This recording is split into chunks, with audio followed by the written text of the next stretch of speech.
Alors, ce soir, pour commencer notre série d'émissions sur les élections provinciales, nous recevons le candidat de l'Action démocratique, M.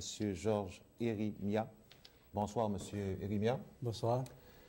Je pense que les gens aimeraient d'abord savoir qui vous êtes. C'est ce qu'on peut vous demander de vous présenter? Oui, moi, je suis d'origine roumaine. Je suis venu au Canada depuis 10 ans. Puis, dans les premières années, j'ai pensé de mettre sur le projet une fromagerie. Moi, j'ai commencé de travailler pour cette fromagerie, pour le projet de cette fromagerie. Je travaillais 3 ans et demi pour le projet. Puis après ça, j'ai réussi le faire avec l'aide de la population de Plaisance. Puis grâce aux producteurs du lait qu'il existe ici à Plaisance, j'ai réussi à mettre sur pied ma fromagerie il est encore sur les montées Saint-François. Vous dites que vous avez une fromagerie à Plaisance. Comment s'appelait cette fromagerie? Mais la fromagerie s'appelait fromagerie à Caprinet. C'est un nom d'origine roumaine. Puis j'ai mis le nom des filles de mon épouse pour qu'ils puissent voir les jeunes qu'il y a une différence de fromage, de qualité, de région. Très bien. Donc, vous connaissez quand même assez bien notre région? Oui, je connais en partie une couple de 3-4 villes, peut-être plus que ça. Je connais jusqu'à Cheneville. Quand j'ai été dans première partie, je vais vous dire que tout le matériel de construction que je l'ai acheté pour réaménager l'usine, pour les transformer d'une usine qui a été avant une usine de transformation des œufs, pour les faire aménager pour une fromagerie. Moi, j'ai acheté tout le matériel de construction de Plaisance, de Tourceau, de Papineauville. Puis j'ai été jusqu'à Saint-André-à-Velin des fois quand je ne trouvais pas des produits que je voulais chercher. Puis je connais la zone jusqu'au Cheneville.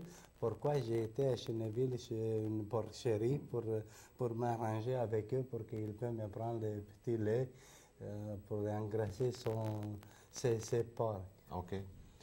Est-ce que je pourrais savoir pourquoi vous avez choisi de vous présenter comme candidat avec l'Action démocratique? Ce que je voudrais savoir ici, finalement, c'est au niveau, par exemple, du Parti québécois, le thème demeure, même si on n'en a pas parlé encore beaucoup durant cette campagne, le thème demeure quand même la souveraineté. Pour M. Charest, il semble que son cheval de bataille, ce soit surtout le monde de la santé. Pour M. Dumont et pour l'ADQ, c'est quoi au juste le thème? Pour l'ADQ et surtout l'avenir de jeunesse, nous autres, on pense beaucoup pour les orphelins, pour l'avenir des orphelins. Aussi, nous autres, on pense, par exemple, surtout on pense pour le retournement des dettes. Les libéraux, si vous avez bien regardé à la télévision, les libéraux et les péquistes, ils ont fait des promesses ils savent bien que toutes les promesses ils sont valables jusqu'au 30 novembre, mais après 30 novembre, toutes les promesses se vont bien transformer en compression parce que d'après son mentalité, il n'y en a pas d'autre choix, juste de faire des compressions budgétaires. Alors, si je comprends bien, par rapport aux 2 autres partis politiques, le thème central que vous nous présentez, c'est celui de l'avenir des jeunes. L'avenir des jeunes et l'avenir du Québec. OK, nous allons en parler. On peut commencer par ce thème-là. Ça veut dire quoi pour nous, là, dans la région ici, là, quand vous dites que pour l'ADQ, ce qui est central, c'est l'avenir des jeunes? Oui, pour l'ADQ et pour moi aussi, à cause que j'aime beaucoup les petites nations. Hein, j'ai un bel souvenir puis quelque chose dans le cœur qui me frappe beaucoup. Hein. Quand j'ai dit petite nation, je me souviens depuis 5 années. OK.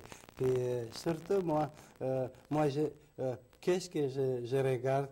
Puis quand j'ai étudié aussi le programme des partis, qu'est-ce que j'ai envie de réaliser? Moi, j'ai l'intention de régler le problème du tourisme. J'ai l'intention j'ai l'intention de régler le problème de diversification économique. Puis aussi, moi, je favorise essayer de régler les problèmes de création d'emplois. Bon, je reviens à la question que je vous posais. Vous nous avez dit que le thème central pour l'Action démocratique, c'était l'avenir des jeunes. Oui. Spécifiquement là, sur les jeunes ici dans la petite nation, est-ce que vous pourriez me dire, si vous êtes élu, là, ce que vous entendez faire pour les jeunes? Oui, pour les jeunes, si je vais être élu, je m'intéresse de régler le problème d'Internet.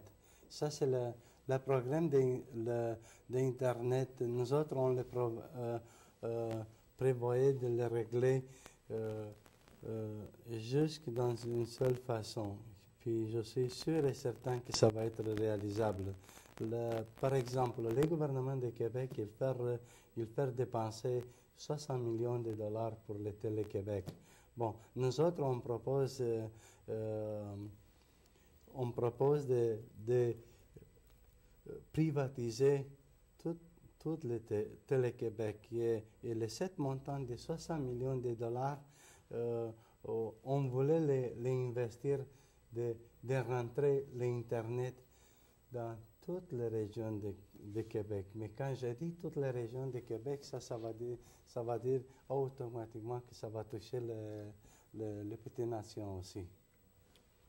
C'est surtout, je pense que nos téléspectateurs sont passablement au courant du fait que le problème sur ce plan-là, c'est surtout le nord, touristique d'ailleurs, le nord de notre région, où c'est ce problème de l'Internet. Mais je reviens aux jeunes encore, dans le sens où M. McMillan nous donnait une conférence de presse cette semaine où il disait que, pour lui, une façon de retenir nos jeunes dans la région, de leur assurer un avenir, c'était de bâtir une sorte de succursale un peu là, du cégep de l'Outaouais, qu'on commence ici à donner de la formation au niveau collégial à nos jeunes, et en travaillant avec les entreprises, finalement, si les jeunes peuvent faire des études collégiales dans la région, il y a plus de chances qu'ils restent ici. Monsieur McMillan propose ça. Est-ce que vous avez des commentaires d'abord là-dessus, et est-ce que vous avez autre chose que Internet? Mais si M. McMillan il peut réaliser une cégep de même, je ne vois pas le miracle. Puis je vais lui demander ce qu'est les gens des mirages, des magies qu'il peut les avoir, par exemple. De où il peut avoir l'argent pour créer? Vous voyez, pour faire des promesses, c'est simple. Pour mentir le monde, c'est simple. Mais surtout, notre programme de parti est très réaliste. Puis nous autres, on ne voulait pas mentir le monde. On voulait les dire exactement la vérité. Mais quand je dis la vérité, ça veut dire que pour faire des études, pour étudier les jeunes, ce n'est pas absolument nécessaire d'avoir un cégep. Il peut aller, par exemple, étudier, d'avoir une plus grande connaissance, mais aussitôt vite, quand je dis ça, parce que pour faire un cégep, je ne pense pas qu'il peut le faire au moins dans 4 ans d'ici. Il ne peut pas le faire. Ça c'est incroyable, c'est inadmissible à croire. Mais les gens commencent ça bien. Les gens qui les font étudier, je ne pense pas que qu'il veut étudier. Je ne pense pas qu'il attend le projet de M. Norman Macmillan. Il s'en va, je suis sûr et certain, soit à Hull, soit à Buckingham, où je ne sais pas où il existe encore. Puis moi, surtout, quand je dis, je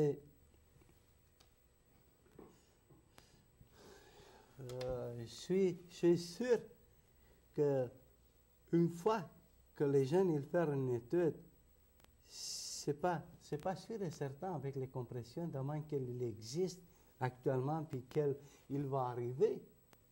D'accord. D'ici 4 ans, je ne pense pas qu'il va trouver du travail. La seule chose que l'on pouvait le faire est de relancer le tourisme dans cette zone-là. Je pense que ça, c'est la question. Parlons-en justement du tourisme, puisque c'est un des secteurs clés ou Oui. névralgiques, je dirais même, de notre région, avec le secteur forestier, entre autres. Oui. Parlons-en justement du tourisme. Je vous écoute là-dessus. Qu'est-ce que l'ADQ a à proposer aux gens de la petite nation? Oui. Moi, par exemple, je veux m'engager devant de la population de petites nations du Nord, des zones, comment il dit, les citoyens de notre zonage est un zonage oublié des gouvernements, puis même de notre député. Bon, dans les 7 zonages du Nord, si je vais être élu, je m'engage, puis j'ai promis solennel, je peux vous dire, si vous ne pensez pas que je suis très naïf, je peux vous jurer que je vais faire une vendre de territoires, une vendre de tourisme. La promotion. La promotion des touristes. Je vais aller moi-même en personne de faire la promotion, comme j'ai suggéré, d'aller chez toute l'université à Ottawa, à Hull, de faire des petites boutiques dans un coin. Je suis sûr et certain que les hommes d'affaires qu'ils sont dans les coins du Nord, je suis sûr qu'eux, ils vont m'aider dans ça. Quand je dis qu'il va m'aider, je ne demande pas l'argent. Je demande juste des pliants. S'il a des pliants, oui. S'il n'y a pas de pliants, on va vérifier la possibilité, comment ça se peut faire. Puis plus que ça, je propose, puis je promis aussi que je vais faire comme un genre d'office de tourisme. Puis plus que ça, je suis au courant que l'office de tourisme de Ottawa, il a reçu aussi l'argent pour faire la publicité, mais ils n'ont pas fait. Ils ont dit que le zonage, le territoire du Nord, ce n'est pas prioritaire pour nous. Quand vous parlez de boutique ici, de promotion, j'essaie de voir qu'est-ce que c'est. Ce qui me vient à la tête, c'est l'espèce de kiosque sur l'Outaouais qu'il y a, par exemple, au casino de Hull. Il y a un kiosque de l'Outaouais, de Ottawa, bon, tout ça. Il n'y en a pas de la petite nation, je pense. Mais oui, ça... C'est de ça dont vous parlez exactement, quand vous dites boutique, là. Exactement. Quand je dis, je dis exactement d'un kiosque avec des images, avec des vidéocassettes, avec d'une personne bien éduquée, d'une personne de notre région qu'elle peut présenter exactement, qu'il connaît la situation qu'il existe. Mais les zonages, mais je sais que le territoire est merveilleux. Mais personne ne sait pas si on va le faire pas connaître. Jamais. Puis M. Norman Macmillan, en place de penser de faire d'aider les comtés, tous les comtés, les zonages du Nord, de les aider dans main. Il veut faire un cégep. Parlons, vous avez mentionné tantôt les travailleurs autonomes, je crois. Oui. Je pense que on a plusieurs personnes dans notre région qui sont là appelons-le des entrepreneurs ou des travailleurs autonomes. Oui, Bon, oui, les gens leur comptent, là. exact. Pour les travailleurs autonomes, notre programme est simple, assez simple que de réaliste. Par exemple, nous autres, on sait exactement que les travailleurs autonomes, il n'y a pas d'avantages sociaux, il n'y a pas de congés parentaux indemnisés, il n'y a pas de congés de maternité, il n'y a pas rien. Par exemple, nous autres, on propose tout ça. Puis quand on propose que, puis on voulait mettre la lutte et la bataille pour les travailleurs autonomes, pour rentrer en possession de tous les 7 droits desquels je les mentionnais avant, parce que eux, ils ont des droits. Quand je parle de travailleurs autonomes, moi je parle aussi de tous les messieurs et madame qui les vendent aux maçonnagers, dans les marchés aux puces. Eux, ils sont aussi des travailleurs autonomes. Mais si on sait exactement la plus grande économie de Québec, puis le nombre de travailleurs autonomes, chaque année, ça fait doubler. Mais oui, ils sont à venir. Une fois qu'ils se vont rendre malades, il n'y a pas aucun droit. Une femme, si est enceinte, elle n'a pas de droit elle a des droits d'aller à l'hôpital, mais qui va les payer? Mais quand j'ai expliqué aux citoyens desquels je vous ai dit, des maçons, moi j'ai rencontré 200 personnes dans un dimanche. Okay? J'ai été chez chaque personne, puis je leur parlais. Mais ils m'ont dit, écoute, oui, j'ai été presque me faire petit dans même. Ils m'ont dit, écoute, ça c'est... Vous commencez avec des promesses comme ils nous ont faites les libéraux et les péquistes.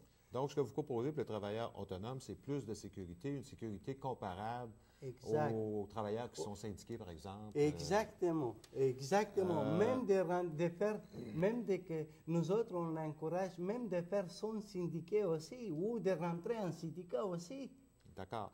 Il y a un sujet peut-être dont j'aimerais savoir, j'aimerais connaître votre opinion en tant que candidat de l'Action démocratique. Je pense que je vais prendre l'expression qui a été popularisée, le pelletage des dépenses. Le gouvernement du Québec a tendance à équilibrer son budget sur le dos des municipalités. Oui. Est-ce que vous avez quelque chose à dire là-dessus, des propositions à faire? Oui, c'est moi, je me sens mal quand je sais que les municipalités, ils sont coupés. Hein? Ils ont été enlevés avec les forces. Hein? Ça, c'est une idée communiste. Pour qu'ils ne donnent pas les son droit. Hein? Ça, c'est l'idée communiste. Ce n'est pas une idée démocratique. Je vais vous dire pourquoi. Parce que, bon, quand on parle de grandes municipalités, ça ne se peut pas voir le montant. Mais quand on parle de municipalités comme le Nord, hein, ou les business, oui. Puis aussi, en commençant de Buckingham. Les Buckingham, je ne me plais pas beaucoup, hein, parce que le monsieur député est là, puis il sait comment il peut arranger tous ces problèmes pour les Buckingham. Moi, quand je commence à partir de Tourceau, jusqu'à le dernier petit village, là, c'est le pire. Hein? En place de garder l'argent que le prend le gouvernement, pourquoi il ne laisse pas le gouvernement d'utiliser dans les zones intérieures? Vous voyez, ça c'est le pire. Les chemins, ils sont déplorables. Hein? Ben, moi j'ai été jusqu'à nord, puis ils sont très, très, très arrosés. Je suis obligé d'être d'accord avec vous, je pense que c'est un fait. Ça, on n'a pas à être partisan politique pour reconnaître que nos chemins sont déplorables. Bon. Ouais. Là, ce que vous nous dites, c'est que le gouvernement met trop de responsabilités sur le dos des municipalités puis ne leur donne pas les ressources voulues. Oui, c'est ça. Qu'est-ce que vous comptez faire là-dessus? Là? Puisque là, ça, c'est commencé. Là. On a déjà eu une facture de 360 ou 370 millions. Elle a failli être de 500 millions. Bon. Qu'est-ce que vous comptez faire là-dessus? Moi, la première fois que j'ai l'intention, si je vais être élu, j'ai l'intention de réunir toutes les municipalités de notre petite nation, puis je lui proposer de faire, même d'aller encore avec cette situation, non? D'arrêter de payer la municipalité tous les montants lesquels il demande le gouvernement Ben justement, il est question actuellement que les montants qu'on envoie au Québec soient mis en fidéocommis, c'est-à-dire que les montants soient retenus ici, mais dans le cadre de l'autoroute 50. C'est un de mes sujets préférés, ça. Parce que moi, je suis venu dans cette région parce qu'on avait eu le tracé de l'autoroute 50 il y a 25 ans. Il y avait des piquets en plein champ. Que pensez-vous de l'annonce qui vient d'être faite par le ministre des Transports qu'en 2003, on aurait peut-être 2 voies jusqu'à Tursault? Une autre magicienne, hein? Vous voyez, il est plein. Maintenant, dans la période d'élection... C'est une priorité, je pense que la MRC l'a clairement indiqué. C'est une priorité pour elle, l'autoroute 50. Oui. Est-ce que vous avez... Oui, pour l'autoroute 50, moi, écoute, je ne peux pas... Je vous ai dit dans le début, nous sommes une partie qu'on ne peut pas mentir les citoyens. Mais, moi, je parlais avec une couple de maires de municipalités où ils touchent l'autoroute. Mais par rapport à l'autoroute, il y a quelque chose que ça se doit régler. Par exemple, il y a une chemin qu'elle propose le gouvernement. Puis il y a une autre route déplacée vers le nord qu'elle propose UPA. Oui. Bon. Moi, je veux vous assurer que j'ai parlé, pendant quand il a commencé l'élection, j'ai parlé avec les citoyens dans toutes les municipalités où elle passerait. Oui, il passerait les projets proposés du gouvernement, OK? Puis, ils m'ont dit, écoute, nous autres, on peut le faire nous autres même, mais pas demain comme il promet M. Simard. On peut le faire dans la période d'année. Comment? Encore avec le pelletage Ce que vous dites, c'est que les municipalités peuvent faire l'autoroute elle-même. Oui, avec l'arrêt de pelletage Si le gouvernement cesse de... Oui, si le gouvernement cesse de faire le pelletage, vous voyez, même le gouvernement, il s'aide tout seul. Bon, alors rapidement, il nous reste à peu près 1 minute, M. Jérémia. Je vous laisse quelques secondes là, pour donner votre message en fin d'émission. Oui. Moi, je veux vous assurer que tout ce que j'ai promis, tout ce que j'ai dit, pour moi, c'est un mot de loi. Je ne peux pas vous dire, par exemple, comme je vous ai dit dans le début, je ne peux pas mentir, hein? Je ne peux pas promettre ailleurs. Mais quand j'ai dit que je vais faire, ça c'est sûr et certain que je vais le faire. Très bien. Je vous remercie beaucoup, M. Jérémia, et je vous souhaite bonne chance pour le 30 novembre. Merci beaucoup. Moi, je vous remercie, puis j'espère que ça va être une très loyale élection. Merci bien. Alors, mesdames et messieurs, nous avons reçu ce soir le candidat de l'Action démocratique du Québec. La semaine prochaine, ce sera le candidat du Parti québécois, M. Campeau. En deuxième partie de cette émission, nous allons revoir réaborder tout le dossier de la fromagerie de Plaisance avec notre invitée, la mairesse de Plaisance, Mme Paulette Lalande. Alors, à tantôt.